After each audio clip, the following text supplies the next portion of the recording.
Hi കൂട്ടുകാരെ. അപ്പോൾ ഇന്ന് എൻ്റെ കൂട്ടുകാരായിട്ട് ഞാൻ പങ്കുവയ്ക്കുന്ന വിശേഷം ശിവരാത്രിയുടെ പ്രാധാന്യം, ശിവരാത്രിയുടെ ഐതിഹ്യവും ശിവരാത്രി വ്രതത്തെക്കുറിച്ചാണ് കേട്ടോ. അറിയുന്നവരുണ്ടായിരിക്കാം, അറിയാത്തവരും ഉണ്ടായിരിക്കാം. അപ്പോൾ എനിക്ക് അറിയാവുന്ന കുറച്ച് കാര്യങ്ങൾ എൻ്റെ കൂട്ടുകാരായിട്ട് പങ്കുവയ്ക്കുകയാണ്. ഞാൻ പറഞ്ഞതിന് മുൻപ് ഞാൻ പറഞ്ഞിട്ടുണ്ട്, നമ്മുടെ കുട്ടിക്കാലങ്ങളിൽ നമ്മുടെ മുത്തശ്ശിമാരൊക്കെ പറഞ്ഞു തന്ന കുറച്ച് അറിവുകളും കാര്യങ്ങളാണ്. എല്ലാം മറന്നു പോയിക്കൊണ്ടിരിക്കുക. കാരണം ഇപ്പോൾ ആരും കഥകളും ഒന്നും നമ്മുടെ കൊച്ചുമക്കൾക്കോ അല്ലെങ്കിൽ മക്കൾക്കോ ഒന്നും പറഞ്ഞു കൊടുക്കേണ്ട ആവശ്യമില്ല. എല്ലാം മൊബൈൽ തരംഗമായതുകൊണ്ട്. അപ്പോൾ എന്നാലും ഓർമ്മയിലുള്ള കുറച്ച് കാര്യങ്ങൾ എൻ്റെ കൂട്ടുകാരായിട്ട് പങ്കുവയ്ക്കുകയാണ്. ഈ വർഷം ശിവരാത്രി വരുന്നത് ഫെബ്രുവരി 26 ബുധനാഴ്ചയാണ്. അപ്പോൾ നമ്മൾ വ്രതം എടുക്കാൻ തുടങ്ങേണ്ടത് ഫെബ്രുവരി 25 ചൊവ്വാഴ്ചയാണ് കേട്ടോ. ചൊവ്വാഴ്ച വൈകിട്ട് തൊട്ട് തുടങ്ങണം. അപ്പോൾ ശിവരാത്രി എന്ന് പറയുമ്പോൾ ശിവരാത്രിയുടെ ഐതിഹ്യം, വ്രതം, അതുപോലെ തന്നെ പ്രാധാന്യമാണ് പറയുന്നത്. അപ്പോൾ നമുക്ക് ഐതിഹ്യത്തിൽ നിന്ന് തന്നെ തുടങ്ങാം അല്ലേ. അപ്പോൾ എൻ്റെയൊക്കെ കുട്ടിക്കാലത്ത് ശിവരാത്രി ദിവസം നമ്മൾ ചാണകമൊക്കെ അവിടുന്ന് 2-3 ദിവസം മുൻപൊക്കെ നമ്മൾ ചാണകമൊക്കെ അങ്ങനെ പരത്തിയിട്ട് മുറ്റത്തൊക്കെ ഉണക്കാനിടും. അതിന് ശേഷം അത് കത്തിച്ച് ഭസ്മാക്കി എടുക്കാറുണ്ട് കേട്ടോ. അപ്പോൾ ഭസ്മം പ്രാധാന്യമുള്ളതാണല്ലോ. അതുപോലെ ശിവരാത്രിയുടെ ഐതിഹ്യം എന്ന് പറയുന്നത് നമുക്ക് കേട്ട കഥകളാണ് എങ്കിലും അതിൽ സത്യമുണ്ടെന്ന് തോന്നുന്നത് കൊണ്ടാണ് പറയുന്നത് കേട്ടോ. അലാഴി മദനകാലത്ത് രൂപം കൊണ്ട കാളകൂട വിഷം ലോകരക്ഷാർത്ഥം, അതായത് ലോകത്തിൻ്റെ നാശത്തിന് അത് കാരണമാകും എന്നതുകൊണ്ട് ലോകരക്ഷാർത്ഥം അത് തൻ്റെ സ്വന്തം വായിലേക്ക് കമഴ്ത്തിയ ശിവഭഗവാന് ഒന്നും സംഭവിക്കാതിരിക്കാനായി പാർവതി ദേവി അദ്ദേഹത്തിൻ്റെ കണ്ഠത്തിൽ മുറുക്കി പിടിച്ചു അത്ര. അപ്പോൾ ആ ഖണ്ഡത്തിൽ മുറുക്കി പിടിക്കുകയും ഭഗവാൻ വിഷ്ണു അദ്ദേഹത്തിൻ്റെ വായ് പൊത്തിപ്പിടിക്കുകയും ചെയ്തു. അപ്പോൾ അകത്തേക്ക് ഇറങ്ങാനും പറ്റില്ല, പുറത്തേക്ക് പോകാനും പറ്റാതെ ആ കാളകൂട വിഷം ശിവഭഗവാന്റെ തൊണ്ടയിലിരുന്ന് കട്ടിയായി എന്നാണ് പറയുന്നത്.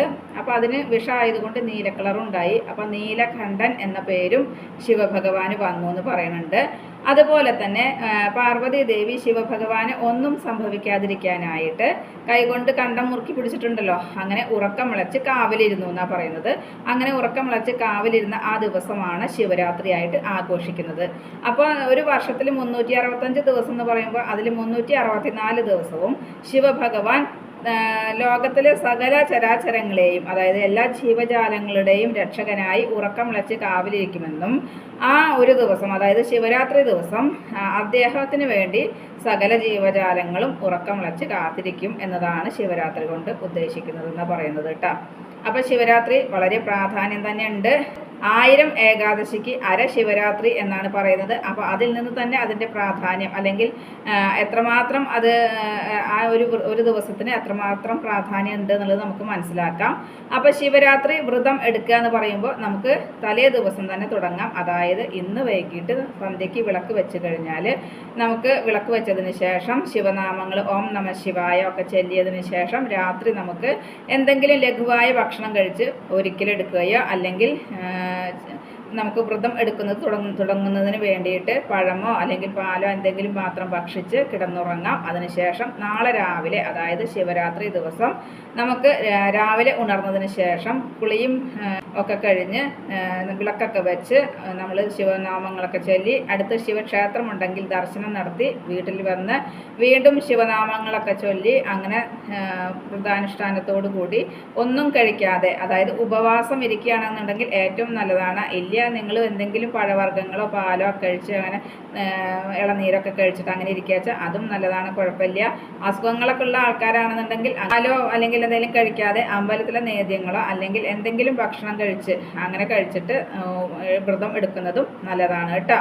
അപ്പോൾ ശിവരാത്രി ദിവസം വ്രതം എടുക്കുന്നത് നമുക്ക് വീടിനും ഐശ്വര്യത്തിനും അതുപോലെ തന്നെ നമുക്ക് എല്ലാവിധ ഐശ്വര്യങ്ങളും അതുപോലെ നമ്മുടെ എല്ലാ ആഗ്രഹങ്ങളും നിറവേറും ശിവരാത്രി വ്രതം എന്നാണ് പറയുന്നത് കേട്ടോ.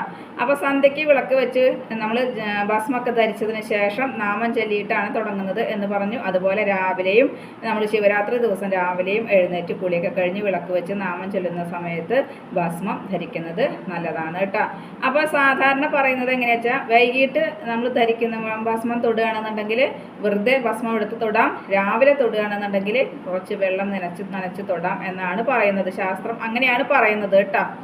അപ്പോൾ അങ്ങനെ ഭസ്മൊക്കെ ധരിച്ചതിന് ശേഷം നമുക്ക് ശിവനാമങ്ങളൊക്കെ ചൊല്ലി അമ്പലത്തിലേക്ക് പോകാൻ പറ്റുന്നവർക്കാണെങ്കിൽ അമ്പലത്തിലേക്ക് പോകാം. അല്ല നമ്മൾ വീട്ടിൽ അമ്പലത്തിൽ പോകാൻ പറ്റാത്ത വ്യക്തികളാണെന്നുണ്ടെങ്കിൽ വീട്ടിൽ തന്നെ വിളക്കൊക്കെ വെച്ച് ഭഗവാന്റെ ചിത്രമൊക്കെ വെച്ചിട്ട് കുറച്ച് വീട്ടിലുള്ള പുഷ്പങ്ങൾ തന്നെ അർപ്പിച്ചതിന് ശേഷം നാമൊക്കെ ചൊല്ലി വ്രതം എങ്ങനെ നിങ്ങളുടെ ഇഷ്ടം അതനുസരിച്ച് വ്രതം എടുക്കുക. ഉപവാസം എടുക്കുകയാണെന്നുണ്ടെങ്കിൽ അങ്ങനെ ചെയ്യാം. അല്ല നിങ്ങൾ എന്തെങ്കിലും പാലോ പഴോ അങ്ങനെ എന്തെങ്കിലും ലഘുവായി കഴിച്ചിട്ടാണ് ചെയ്യുന്നത് വെച്ചാൽ അങ്ങനെയും ചെയ്യാം കേട്ടോ.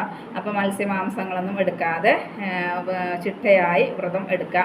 അപ്പോൾ ഈ തലേ ദിവസം നമ്മൾ വീടും പരിസരമൊക്കെ ചുറ്റുപാടും അടിച്ച് വൃത്തിയാക്കി നമുക്ക് അങ്ങനെ തുടങ്ങാം കേട്ടോ ശിവരാത്രി വ്രതം.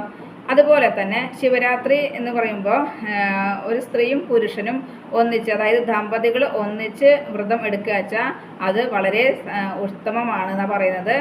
ഒരാൾ തനിയെ എടുക്കുകയും അല്ല രണ്ടുപേരും എടുക്കുകയും അങ്ങനെ സ്വയം നമ്മൾ വ്രതം എടുക്കുകയാണ്, അല്ല ദമ്പതികൾ ഒന്നിച്ച് എടുക്കുകയാണെന്നുണ്ടെങ്കിലും നമുക്ക് ഐശ്വര്യവും അതുപോലെ തന്നെ ആയുസ്സും ഒക്കെ വർദ്ധിക്കാനും ദീർഘ സുമംഗലികളായിരിക്കാനും ഒക്കെ വളരെ നല്ലതാണ് കേട്ടോ.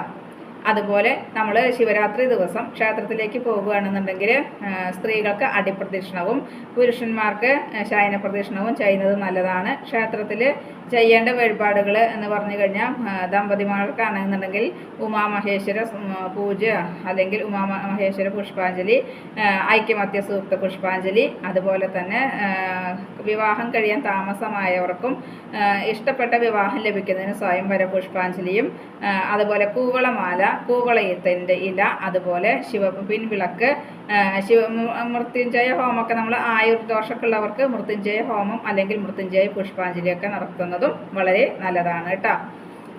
പിന്നെ കൂവളത്തിൻ്റെ ഇല അവിടെ നമ്മൾ ക്ഷേത്രത്തിലേക്ക് കൊടുക്കുന്നത് വളരെ നല്ലതാണ്. അപ്പോൾ കൂവളത്തിൻ്റെ ഇല ഇന്ന് തലേ ദിവസം പൊട്ടിക്കാൻ പാടില്ല, അതുപോലെ തന്നെ ശിവരാത്രി ദിവസം പൊട്ടിക്കാൻ പാടില്ല എന്നാണ് പറയുന്നത്. അപ്പോൾ നമ്മൾ അതിൻ്റെ തലേ ദിവസം പൊട്ടിച്ചതിന് ശേഷം വെള്ളം തെളിച്ച് നമുക്ക് അത് വാടാതെ സൂക്ഷിച്ചിട്ട് കൊണ്ടുപോയി കൊടുക്കാം. ഒന്ന് വാടിയാലും കുഴപ്പമില്ലാത്ത കൂവളത്തിലാണ് കേട്ടോ.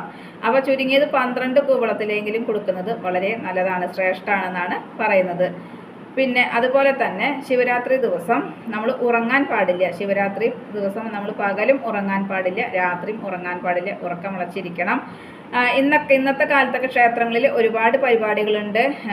നമ്മൾ ഭസ്മം കൊണ്ട് അഭിഷേകമുണ്ട്, അങ്ങനെ ഒരുപാട് അഭിഷേകങ്ങളൊക്കെ 1000 കുംഭങ്ങൾ 100 കുംഭങ്ങൾ അങ്ങനെയൊക്കെ അങ്ങനെ ജലധാര അങ്ങനെയൊക്കെ നടത്തുന്നുണ്ട് കേട്ടോ. അപ്പോൾ അങ്ങനെയൊക്കെ ക്ഷേത്രങ്ങൾ ഉണ്ടെന്നുണ്ടെങ്കിൽ ഉറക്കൊഴിക്കാനായിട്ട് നമുക്ക് ക്ഷേത്രങ്ങളിൽ ഇരുന്ന് ഉറക്കൊഴിക്കാനായിട്ട് കഴിയും.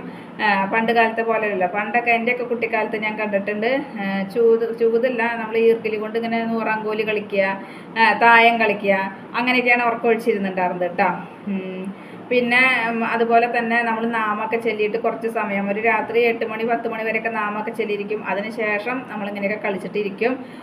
ചുരുങ്ങിയതൊരു 12:15 വരെയെങ്കിലും ഇരിക്കണം എന്നൊക്കെ പറയും. പക്ഷേ ഞങ്ങളൊക്കെ 6 മണി വരെയൊക്കെ ഇരുന്നിട്ടുണ്ട് കേട്ടോ. അതുപോലെ അമ്പലത്തിൽ ഇരിക്കുകയാണെങ്കിലും ഞങ്ങളങ്ങനെ 6 മണി വരെയൊക്കെ ഇരുന്നിട്ടുണ്ട്. അവിടെ അമ്പലത്തിൽ പൂജയും അങ്ങനെ കാര്യങ്ങളൊക്കെ ചെയ്യുമ്പോൾ ഞങ്ങളതൊക്കെ അങ്ങനെയൊക്കെ ഇരുന്നിട്ട് അമ്പലത്തിൽ ഇരുന്നലംകോട് ക്ഷേത്രത്തിൽ അങ്ങനെ ഇരിക്കാറുണ്ട്. അപ്പോൾ അങ്ങനെ ആ ചടങ്ങുകളെല്ലാം നമുക്ക് കാണാം, നാമവും ചൊല്ലും അങ്ങനെയൊക്കെയാണ് ഉണ്ടായിരുന്നത് കേട്ടോ. ചിട്ടയായുള്ള ശിവരാത്രി വ്രതം അവനവനും അതുപോലെ തന്നെ ഞാൻ നേരത്തെ പറഞ്ഞു ജീവിത പങ്കാളിക്കും ആയുസ്സിന് വളരെ നല്ലതാണ്. അതുപോലെ ശിവരാത്രി ദിവസം നമ്മൾ ചെയ്യുന്ന വഴിപാടുകൾക്കും പ്രാധാന്യമുണ്ട്. പിന്നെ നിങ്ങൾക്ക് വീട്ടിലിരിക്കുന്ന സമയത്ത് നമ്മൾ ശിവാഷ്ടകം അല്ലെങ്കിൽ ശിവസ്തോത്രം, ശിവസഹസ്രനാമം, അതുപോലെ തന്നെ ഓം നമഃ ശിവായ പഞ്ചാക്ഷരി മന്ത്രം, പിന്നെ അതുപോലെ ഗായത്രി മന്ത്രം ഇതൊക്കെ ചൊല്ലുന്നത് നല്ലതാണ്. അപ്പോൾ നമുക്ക് ഉറക്കം വരില്ല, നമുക്ക് ഇങ്ങനത്തെ കാര്യങ്ങളൊക്കെ ചെയ്യാം. അതുപോലെ 108 തവണ നമുക്ക് ഓം നമഃ ശിവായ എന്ന് ബുക്കിൽ എഴുതാം.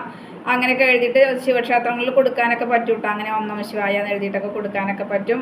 അപ്പോൾ ശിവരാത്രി ദിവസവും ശിവരാത്രി ദിവസത്തിൻ്റെ ഐതിഹ്യവും ഈ വ്രതങ്ങളും അതിനെക്കുറിച്ചും എനിക്കറിയാവുന്ന കാര്യങ്ങൾ എൻ്റെ കൂട്ടുകാരായിട്ട് ഞാൻ പങ്കുവച്ചു. ഇത് നിങ്ങൾക്ക് വളരെ ഉപകാരമായിട്ടുണ്ടാവും എന്ന് വിചാരിക്കുന്നു. അറിയാത്തവർക്ക്, അറിയുന്നവർക്ക് പിന്നെ അറിയാലോ. അപ്പോൾ അറിയാത്തവർക്ക് അത് വളരെ ഉപകാരമായിട്ടുണ്ടാവും എന്ന് വിചാരിക്കുന്നു. അപ്പോൾ ശിവരാത്രി ദിവസത്തെ ഐതിഹ്യവും അതുപോലെ തന്നെ വ്രതങ്ങളെക്കുറിച്ചും ചെയ്യേണ്ട വഴിപാടുകളെക്കുറിച്ചും എനിക്ക് അറിയാവുന്ന പോലെ എൻ്റെ കൂട്ടുകാരായിട്ട് ഞാൻ പങ്കുവച്ചിട്ടുണ്ട്. അപ്പോൾ ഇന്നത്തെ എൻ്റെ വിശേഷം ഇത്ര മാത്രമേ ഉള്ളൂ. എൻ്റെ കൂട്ടുകാർക്ക് ഇഷ്ടമായി ഉണ്ടാവുമെന്ന് വിചാരിക്കുന്നു. ഇഷ്ടപ്പെട്ട് കഴിഞ്ഞാൽ ലൈക്ക് ചെയ്യുക, ഷെയർ ചെയ്യുക. അതുപോലെ പുതിയതായി കാണുന്ന ഏതെങ്കിലും കൂട്ടുകാരുണ്ടെങ്കിൽ സബ്സ്ക്രൈബ് ചെയ്യാൻ മറക്കരുതേ. അടുത്തൊരു വിശേഷമായി വേഗത്തിൽ വരുന്നതാണ്. അതുവരേക്കും നന്ദി, നമസ്കാരം. നിങ്ങളുടെ സ്വന്തം ജോ. വീണ്ടും കാണാം. Bye, see U.